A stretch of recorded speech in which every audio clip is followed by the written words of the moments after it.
સ્વાધ્યાય 8.1 દાખલા નંબર 1 છે। આપેલા કોષ્ટકમાં સંખ્યા લખવાની છે। આપણને આ કોષ્ટક આપેલું છે, એમાં સંખ્યા આ કઈ આપી છે એમાં એ સંખ્યા આપણે અહીંયા લખવાની છે।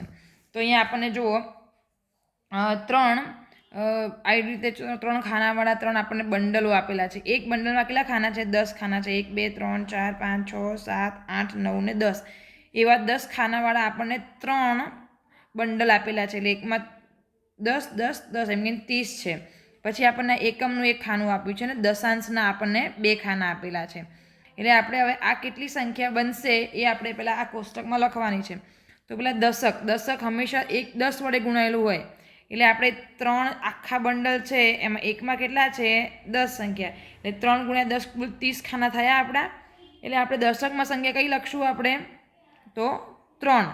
એટલે આપણે એને 10 વડે ગુણવા, દશકની સ્થાન કિંમત શું થાય? 10 થાય। એટલે જે ત્રણ આખા છે એકમાં 10 છે એવા 3 છે, તો કેટલા 30 થશે ટોટલ। પછી એકમમાં કઈ સંખ્યા છે? 1, એક જ ખાનું છે તો 1, એને 1 વડે ગુણીએ તો આપણો જવાબ આપણને આવશે 1। પછી દશાંશમાં છે 2, પણ એને 1/10 વડે ગુણાશે। 1/10 વડે ગુણાશે તો સંખ્યા કઈ બનશે? 0.2 બરાબર। તો આપણે સંખ્યા આપણે અહીંયા ખાલી કોષ્ટકમાં સંખ્યા લખવાની છે કે દશકના સ્થાન પર કઈ સંખ્યા છે? 3, એકમ પર 1 અને દશાંશ પર 2, તો સંખ્યા કઈ બનશે? 31.2 બનશે સંખ્યા। જો એના દશકના સ્થાન ઉપર 3 છે, એકમના સ્થાન ઉપર 1 છે અને દશાંશના સ્થાન ઉપર 2 છે, તો સંખ્યા કઈ બનશે આપણી?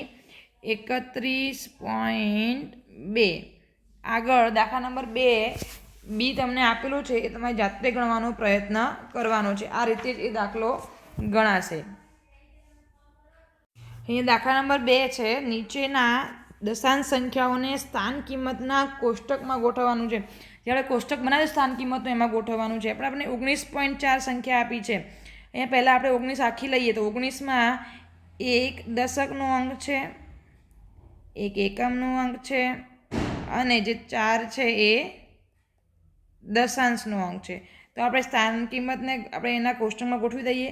દશકના સ્થાન ઉપર 1 છે, એકમના સ્થાન પર 9 છે અને દશાંશના સ્થાન ઉપર 4 છે। આ રીતે આપણે એના સ્થાનમાં ગોઠવીએ। દશકનું આપણે સ્થાન કિંમત ગણીએ તો 10 થશે, એકમની 1 થશે અને દશાંશની 1/10 થશે। આ રીતે આપણે એને સ્થાન કિંમત અને સ્થાન કિંમતના કોષ્ટકમાં ગોઠવવાના રહેશે।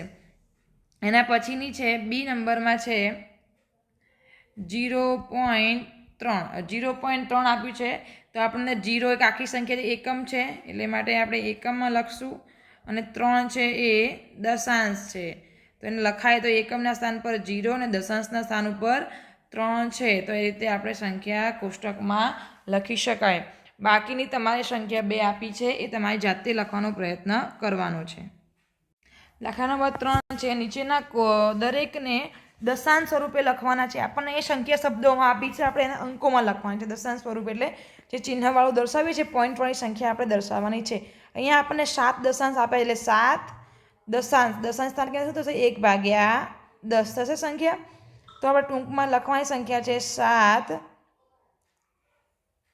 એને 7 દશાંશ કીધું છે એટલે 7 ગુણ્યા 1/10 કરીએ તો 7/10 થશે, કે 7 × 7 આ ઉપર ગુણાકાર કરીએ તો નીચે 10, તો 7/10 કરીએ તો આપણો જવાબ શું આવશે? 0.7। 7/10 આ રીતે કરો તો પણ ચાલે। 7/10 10નો 7 ભાગ ના ચાલે, 0 પોઈન્ટ મળે આપણને, 0 મળે, 10 × 7 70।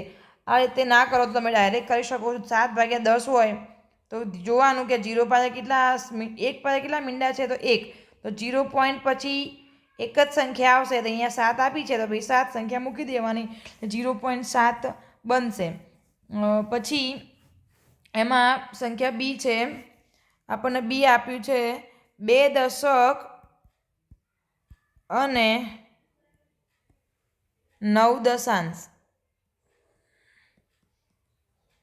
આપણને બે સંખ્યા શું આપી છે? દશકમાં આપી છે, એટલે 2 ગુણ્યા દશકની સ્થાન કિંમત થશે 10 થશે, વત્તા અને એની જગ્યાએ આપણે વત્તા મૂકશું 9 દશાંશની સ્થાન કિંમત 1/10, તો હવે 2 દશક એટલે કેટલા થશે? 2 ગુણ્યા 10 એટલે 20 થશે અને 9 ભાગ્યા 10 તો 20 વત્તા 0.9 થશે. 9 ભાગ્યા 10 એટલે તો 20 વત્તા 0.9 બરાબર 20.9. આવી સંખ્યાને દર્શાવાય 20.9. 2 દશક અને 9 દશાંશ એટલે 20.9 થશે.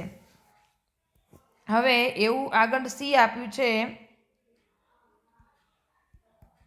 14.6. તો ડાયરેક્ટ સિમ્પલ છે 14.6 આપણે એને લખી શકીએ. આ રીતે આપણે આગળના બે સંખ્યાઓ તમારે જાતે લખવાનો પ્રયત્ન કરવાનો રહેશે. દાખલા નંબર 4 આપ્યો છે આપણને. નીચેના દરેકને દશાંશ સ્વરૂપે લખો.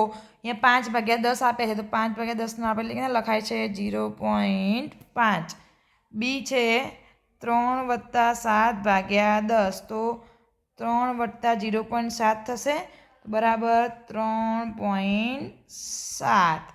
તો સી આપેલું છે આપણને 200 વત્તા 60 વત્તા 5 વત્તા 1 ભાગ્યા 10 તો 200 ને 260 અહીંયા 5 અને 0.1 થશે. તો આ સંખ્યા 265 વત્તા 0.1 બરાબર 265.1. આ રીતે આપણે એનો સરવાળો કરાય. હવે એના પછીની ડી સંખ્યા, એના પછી સંખ્યા છે એક એફ છે 4.2. હવે 4.2 સંખ્યા આપણને આપી છે તો આપણે આ સંખ્યા કેવી છે? આપણી અશુદ્ધ અપૂર્ણાંક કહેવાય. અશુદ્ધ અપૂર્ણાંકને આપણે શુદ્ધ કે અશુદ્ધમાં ફેરવવાનો છે. તો પહેલાં આપણે એને શુદ્ધ અશુદ્ધમાં ફેરવીશું.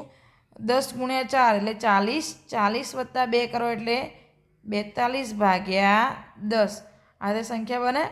આ સંખ્યાને આપણે શુદ્ધ અપૂર્ણાંક અથવા અશુદ્ધ અપૂર્ણાંકમાં ફેરવવાનું થશે. તો પહેલાં આ મિશ્ર અપૂર્ણાંક છે, મિશ્રમાંથી શુદ્ધમાં ફેરવવો પડશે. તો 10 ગુણ્યા 4 કરો એટલે 40 થશે. 40માં 2 ઉમેરવાના છે એટલે 42 ભાગ્યા 10. તો આવું થશે 42 ભાગ્યા 10. અહીંયા જુઓ એકની પાસે કેટલા મીંડા છે? એકની પાસે એક જ મીંડું છે માટે 1 પોઈન્ટ કપાશે. પોઈન્ટ હંમેશા ડાબી બાજુથી કાપવાનો, આ બાજુથી પોઈન્ટ કાપવાનો એટલે 4.2 જવાબ આવશે. અથવા તમે 42 ભાગ્યા 10 આ રીતના કરી શકો. 10 ચોક 40 વધ્યા કેટલા? 2. 2 ભાગના ચાલે એટલે આપણને પોઈન્ટ મળીને આપણને 0 મળશે. 10 દુ 20. જવાબ આવ્યો આપણો 4.2. અહીંયા પણ 4.2 જવાબ કેવી રીતના આવ્યો જુઓ. એકની પાસે જેટલા મીંડા હોય એટલા પોઈન્ટ કાપવાના. આપણે એટલું યાદ રાખવાનું. પોઈન્ટ હંમેશા ડાબી બાજુથી કપાય. એટલે આપણે આમ જઈએ જમણી બાજુથી ડાબી બાજુ જવાનું, જબાથી ડાબા જવાનું. એટલે આપણે પહેલાં આ બાજુ શરૂઆત કરીએ તો આપણને 2 કૂદકો મારીએ એટલે આપણને અહીંયા 1 0 છે માટે આપણે એક જ કૂદકો મારવાનો એટલે 4.2 જવાબ આવશે. અહીંયા નીચે 100 10 એવી સંખ્યા હોય તો જ થશે. જો 200 300 સંખ્યા હશે તો આ પછી આપણે આ રીતે પોઈન્ટ કૂદકો મારીને મારી શકીશું નહીં. પછી એના આપણે ભાગ ચલાવીને કરવું પડશે. બીજા આમાં આપ્યું છે આપણને 3.3 તો હવે આપણે પહેલાં એને આ મિશ્ર છે એમાંથી આપણે શુદ્ધમાં ફેરવશું. 5 તરી 15, 15 ને 3 18 ભાગ્યા 5 આવી સંખ્યા મળશે આપણને. 5 તરી 15, 15 ને પછી 3 ઉમેરીએ એટલે 18 ભાગ્યા 5. તો આપણે એમના એમ જ રાખવાના. હવે તમને થશે કે અહીંયા 10 100 એવી કોઈ નીચે સંખ્યા છે નહીં, એમાં 5 સંખ્યા છે માટે આપણે 18 ભાગ્યા 5 કરવા પડશે. ચલો કરીએ તો 5 દુ 10, 5 તરી 15 તો વધે કેટલા? 3. હવે અહીંયા 3 વધ્યા, ભાગ ચાલશે ને માટે આપણે પોઈન્ટ મૂકીશું તો આપણને એક 0 મળશે. તો 5 6 30. તો જવાબ આપણો આવશે 3.6. આ રીતે બીજા દાખલા આપણને આપ્યા છે 2 ભાગ્યા 5 ને 3 ભાગ્યા 2. બીજું છે ધારો કે 3 ભાગ્યા 2. તો 3 ભાગ્યા 2 આપણે કરવાના. 2 એકા 2 આ વધે 1. અહીંયા પોઈન્ટ મૂકો આપણને 0 મળશે એટલે 2 પચાસ 10. તો જવાબ આપણો આવશે 1.5. આ રીતે બાકીના દાખલા પણ તમારે જાતે ગણવાના રહેશે. અહીંયા આપણને જો દાખલા નંબર 5 આપ્યો છે. નીચેની દશાંશ સંખ્યાઓને અપૂર્ણાંક સ્વરૂપમાં ફેરવવાના છે. સરળ સ્વરૂપમાં એને ફેરવીએ છીએ. આપણે આગળ જોયું કે આપણે જેમ કે 6 ભાગ્યા 10 આવી સંખ્યાને આપણે દશાંશ સંખ્યા દર્શાવતા હતા તો 0.6 લખતા હતા. તો બસ આપણે એ રીતે જ કરવાનું છે કે અહીંયા આપણે 0.6નું આવીને 6/10માં રૂપાંતર કરવાનું છે. અહીંયા આપણે 0.6 આપે તો 6/10 કેવી રીતના આવશે જોઈ લઈએ. તો મેં આગળ બતાવ્યું હતું કે કોઈ પણ સંખ્યા હોય અને છેદમાં જેટલા 1/0 આવેલા હોય એટલે આપણે અહીંયા પોઈન્ટ કાપવાના. તો આપણે 1 પોઈન્ટ કાપ્યો એટલે 0.6 મળ્યું આપણને. તો અહીંયા આપણને એ જ જોવાનું કે જો અહીંયા પોઈન્ટ પછી જેટલી સંખ્યા તો એક સંખ્યા 6 છે તો 6 આપણે આખી એમને મૂકી દેવાની, બરાબર. હવે એ જોવાનું 0 પોઈન્ટ પછી કેટલી સંખ્યા છે, એક જ, તો એટલા એક પાછળ મીંડું મૂકવાનું એટલે આપણે 6/10 સંખ્યા આપણને મળી જાય. એ રીતે આગળ જોઈએ. બીજું છે આપણને 2.5. આગળના ઉદાહરણમાં તમને ખબર પડશે. તો અહીંયા જોવાની આ સંખ્યા આખી કઈ બનશે, પોઈન્ટને ના ગણી તો સંખ્યા આખી કઈ બનશે, 25 સંખ્યા બનશે. પણ આપણે અહીંયા પોઈન્ટ છે એટલે મને ભાગા છેદમાં કંઈક તો મૂકવું પડશે. અહીંયા જુઓ પોઈન્ટ પછી કેટલી સંખ્યા છે, એક જ, માટે એક પાછળ એક જ મીંડું મૂકાશે એટલે 25/10 બરાબર 2.5 થશે. એ જ પ્રમાણે આપણે વિચારીએ કે 13.7. તો જો એ સંખ્યા આખી કઈ થશે, 137 સંખ્યા થશે જો આપણે પોઈન્ટને ના જોઈએ તો.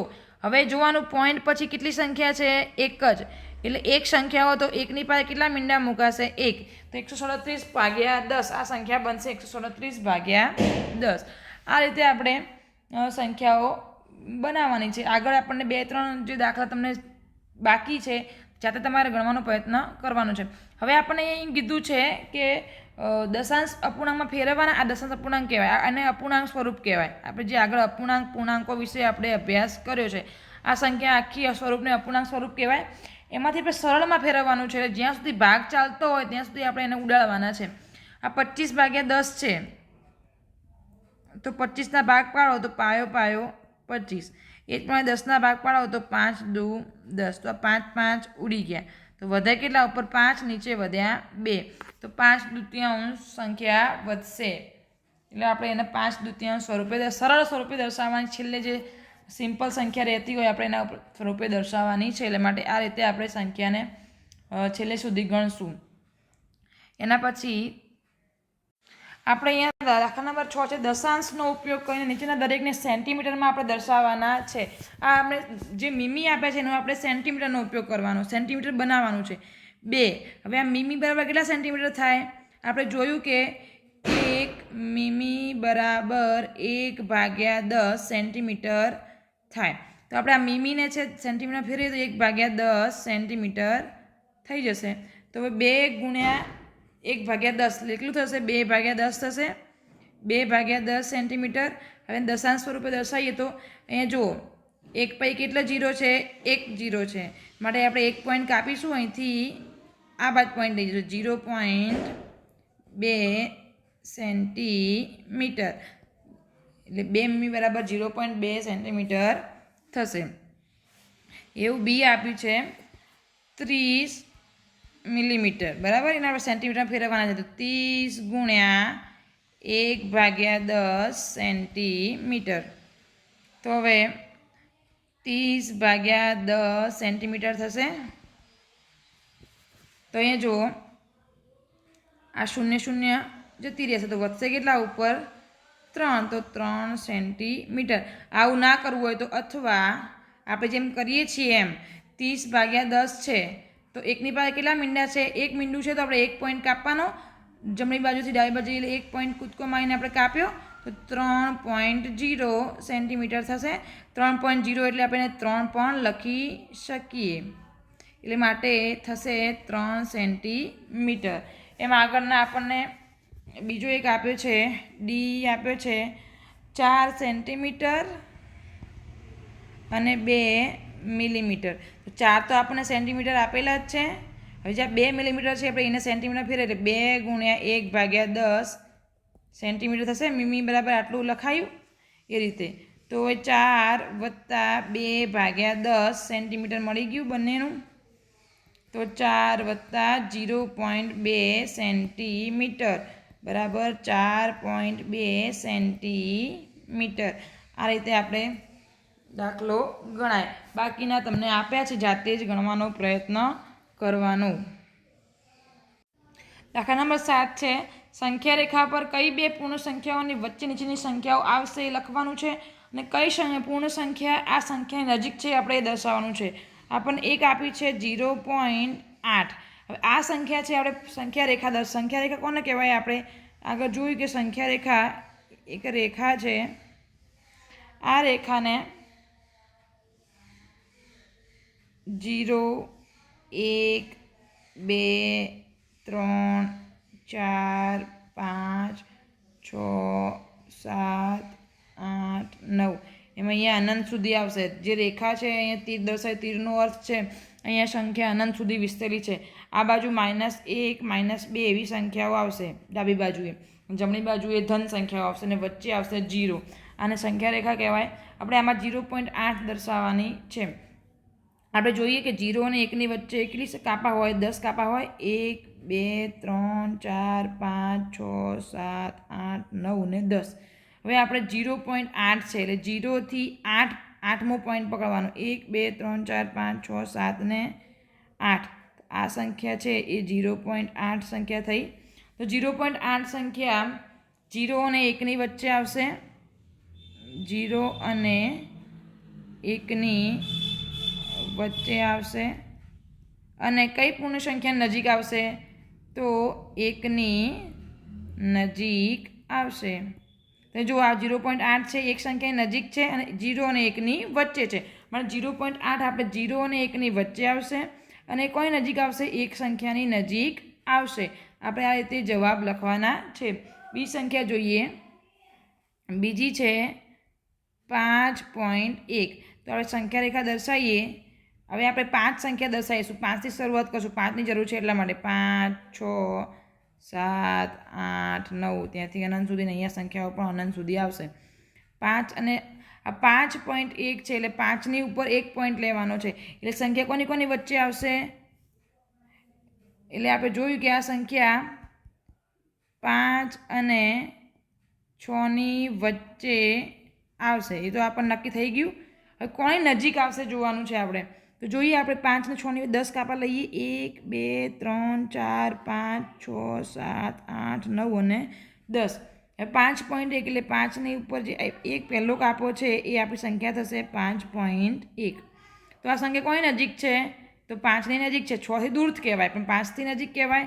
તો 5ની નજીક છે. આ સંખ્યા કોની નજીક છે? 5ની નજીક છે અને 5 અને 6ની વચ્ચે છે. એટલે આ પ્રમાણે આપણે આગળ બી સંખ્યાઓ આપી છે 2.6 6.4 9.1 4.9 એ જાતે ગણવાનો પ્રયત્ન કરવાનો છે આપણે. એવું તો બીજી એક ઉદાહરણ જોઈ લઈએ, તમને ખ્યાલ આવી જશે એના પરથી. એક લઈએ કે આપણે લઈશું 4.9. 4.9 હવે જોઈએ 4.9 એટલે 3 4 5 6 7 થી અહીંયા અનંત સુધી. 4.9 એટલે આ 4 ને અહીંયા કંઈક આવશે. તો 4 અને 5ની વચ્ચે આવશે. સંખ્યા નક્કી થઈ ગયું આપણે. એક તો પહેલાં આપણને મળશે કે 4 અને 5ની વચ્ચે હશે સંખ્યા. પણ 9 એટલે 9માં કાપા પર હશે. 1 2 3 4 5 6 7 8 અને 9. તો 9માં કાપા પર 4.9 એટલે 1 2 3 4 5 6 7 8 અને આ 9. આ સંખ્યા કઈ થશે? 4.9 થશે. કોઈ નજીક આવશે? તો 5ની નજીક આવશે. એટલે સંખ્યા 5ની નજીક હશે અને 4 અને 5ની વચ્ચે હશે. આ તમારે બાકીના દાખલા ગણવાના રહેશે. અહીં આપણે દાખલા નંબર 8 છે. નીચેની સંખ્યાઓને સંખ્યા રેખા પર દર્શાવવાની છે. જેમાં આગળ આપણે જોયું સંખ્યા રેખા પર દોરતા હતા એ રીતે આપણે સંખ્યાને એમાં દર્શાવવાની છે. એટલે પહેલી આપણને આપી છે 0.2. તો હવે આપણે 0.2 આપણે ખ્યાલ આવી શકે 0 અને 1ની વચ્ચે સંખ્યા હશે. તો સંખ્યા રેખા દોરીએ આપણે ખાલી 0 અને 1 જ દર્શાવીશું. આપણને બાકીની સંખ્યાની જરૂરિયાત છે નહીં, માટે બી સંખ્યા આપણે દર્શાવીશું નહીં. તો 0 અને 1. તો આપણે 0 અને 1ની વચ્ચે આપણે કયા પોઈન્ટ ઉપર આવશે? 0.2. પેલા 0 અને 1ની વચ્ચે 10 પોઈન્ટ આવશે. 1 2 3 4 5 6 7 8 9 ને 1 અને 10 થઈ ગયા. 10 કાપા આવશે વચ્ચે. હવે એમાં કયો કાપો લેવાનો છે? 0.2 એટલે 0 એના પછી બીજો 1 અને આ બીજો. તો આ સંખ્યા થશે 0.2. આ તે સંખ્યાઓને સંખ્યા રેખા પર દર્શાવવાની છે. બીજું છે 1.9. હવે આપણે આગળ જોયું એ પ્રમાણે 1.9 એટલે 1 અને 2 ની વચ્ચે આવશે. 1 ઉપર પોઈન્ટ છે એટલે 1 અને 2 ની વચ્ચે સંખ્યા આવવાની. એટલે આપણે સંખ્યા રેખા પર બે જ સંખ્યા દર્શાવીશું, 1 અને 2. જેની જરૂર છે આપણે એને જ દર્શાવીશું, 1 અને આ 2. એની વચ્ચે 1 અને 2 ની વચ્ચે કેટલા કાપા આવશે? 10 કાપા આવશે. 1 2 3 4 5 6 7 8 9 અને આ 2 ની સાથે 10 સંખ્યા થઈ ગઈ. કુલ 10 કાપા 1 2 3 4 5 6 7 8 9 અને આ 2 નો કાપો થઈને 10 કાપા થઈ ગયા. હવે આપણે 1.9 લેવાની છે એટલે 1 અને એના ઉપર કેટલા કાપા જવા દેવાના છે? 9માં કાપા પર આપણે ટચ કરવાનું છે. તો 1 પછી ગણીએ 1 2 3 4 5 6 7 8 અને આ 9. તો 1.9 સંખ્યા આપણે અહીંયા દર્શાવીશું. આ રીતે આપણે સંખ્યાઓને દર્શાવવાની છે. એના પછી છે 1.1. હવે 1.1 છે એટલે સમજવાનું આપણે 1 અને 2 ની સંખ્યા વચ્ચે આવશે માટે 1 અને 2. હવે એના વચ્ચે કેટલા 10 કાપાશે? 1 2 3 4 5 6 7 8 9 અને 10. તો 1.1 એટલે એક પહેલાં જ કાપા પર આવશે સંખ્યા આપણી 1.1. એના પછી છે આપણને 2.5 આપી છે એટલે 2 અને 3 ની વચ્ચે સંખ્યા હશે માટે 2 અને 3 ની વચ્ચે કેટલા કાપા મૂકવાના? પહેલાં 10. 1 2 3 4 5 6 7 8 9 અને 10. હવે આપણે 2.5 છે એટલે 5માં કાપા પર સંખ્યા આવશે 1 2 3 4 અને 5. આપણી સંખ્યા મળી ગઈ આપણને 2.5. આ રીતે આપણે સંખ્યા રેખા પર સંખ્યાઓને દર્શાવવાની રહેશે. અહીં દાખલા નંબર 9 છે. આપેલ સંખ્યા રેખા આપણને એક સંખ્યા રેખા આપી છે. એના ઉપર આપણને 3 સંખ્યાઓ આપી છે, એક A B C અને આ D. તો આ 4 સંખ્યાઓ જે ABCD છે એ કઈ સંખ્યા દર્શાવે છે આપણે એક નક્કી કરવાનું છે. અહીંયા આપણે પહેલાં જોઈએ એ સંખ્યા વિચારીએ તો 0 અને 1 ની વચ્ચે સંખ્યા A છે એટલે જે સંખ્યા હશે ને 0 પોઈન્ટ હોવાની સંખ્યા. તો 0 ઉપર આપણે ગણીએ, કાપા ગણીએ 1 2 3 4 5 6 7 અને 8. તો 8માં કાપા પર આપણને એ સંખ્યા મળી. તો એ સંખ્યા કઈ થશે? 0.8. એ બરાબર આપણને 0.8 મળી કેમ કે 0 થી 1 ની વચ્ચે 8માં કાપા ઉપર આપણને એ સંખ્યા મળી છે એટલે માટે 0.8. હવે બી સંખ્યા જોઈએ. હવે આ 1 મળ્યો, 1 ની પછી બી આવેલી છે સંખ્યા એટલે 1 પોઈન્ટ કોઈ બી સંખ્યા આવશે તો 1 પોઈન્ટ સમથિંગ આવવાની. તો ગણીએ 1 પછી કાપા કેટલા લે છે? 1 2 અને 3. ત્રીજા કાપા પર આપણને બી મળ્યું. તો બી બરાબર સંખ્યા કઈ થશે? 1.3. 1 ની ઉપર 3 પોઈન્ટ ગયા એટલે ત્રીજા પોઈન્ટ ઉપર આપણને બી સંખ્યા માટે 1.3. હવે એ પ્રમાણે સી બરાબર જોઈએ.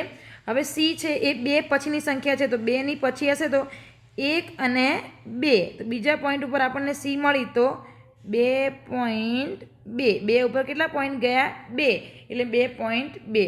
પછી ડી છે એ 2 અને 3 ની વચ્ચે છે જુઓ એટલે 2.2 મળી આપણને સી. તો 2 અને 3 ની વચ્ચે જ ડી છે એટલે માટે ડી પણ આપણને 2 સી જેવી જ સંખ્યા મળશે. તો ગણીએ 2 ના ઉપરથી પોઈન્ટ 1 2 3 4 5 6 7 8 અને 9. 9માં કાપા પર આપણને ડી મળી તો માટે 2.9. આ રીતે આપણે આ સંખ્યાઓ દર્શાવી છે. આપણને તમને ખ્યાલ આવી જાય કાપા ગણીએ આપણે આગળ સંખ્યાઓ દર્શાવીએ એ પ્રમાણે આપણને અહીંયા સંખ્યાઓ મળી ગઈ. દાખલા નંબર 10 છે. એમાં આપણને એક આપ્યું છે કે રમેશની નોટબુકની લંબાઈ 9 સેન્ટીમીટર અને 5 મીમી છે. તો સેન્ટીમીટરમાં તેની લંબાઈ શોધો. તો આપણને અહીંયા આપી છે 9 સેન્ટીમીટર અને 5 મીમી. તો આપણે 9 + 5. હવે આ મીમીને આપણે સેન્ટીમીટરમાં ફેરવીએ તો 1 મીમી બરાબર 1/10 સેન્ટીમીટર. મારે મીમી બરાબર 1/10 સેન્ટીમીટર મળી ગયું. તો વળી પાછું આપણે 9 + 5/10 સેન્ટીમીટર થશે. આખો એકમ આપણે સેન્ટીમીટર મળી ગયું કેમ કે આ સેન્ટીમીટરમાં છે, આ પણ સેન્ટીમીટર મળી ગયું માટે આપણે બંનેનું જનરલ સેન્ટીમીટર મૂકી શકીએ. તો 9 હવે 5/10 એકની પાસે કેટલા મીંડા છે? 1. તો આપણે 1 પોઈન્ટ કૂદવાનો છે તો 0.5. તો 9.5 સેન્ટીમીટર લંબાઈ થશે આપણી રમેશની નોટબુકની લંબાઈ થશે 9.5 સેન્ટીમીટર. એ પ્રમાણે બી આપેલો છે આપણને ચણાના નાના છોડની લંબાઈ, ચણાના નાના છોડની લંબાઈ આપી છે આપણને 65 મીમી આપી છે. તો આપણે એને સેન્ટીમીટરમાં ફેરવવાની છે. સેન્ટીમીટરમાં ફેરવો. હવે આપણને 65 મીમી આપી છે ચણાના ઝાડની લંબાઈ છોડની. મીમી બરાબર આપણને 1/10 સેન્ટીમીટર થાય. તો માટે 65 ગુણ્યા 1/10 સેન્ટીમીટર. તો માટે 65/10 સેન્ટીમીટર થશે. હવે અહીંયા જુઓ, એક પછી કેટલા મીંડા છે? 1. તો માટે આપણે 1 પોઈન્ટ કૂદવાનો છે. તો 1 પોઈન્ટ કૂદીએ તો 6.5 સેન્ટીમીટર એ ચણાના છોડની લંબાઈ થાય. અહીંયા આપણો સ્વાધ્યાય 8.1 પૂરો થાય છે.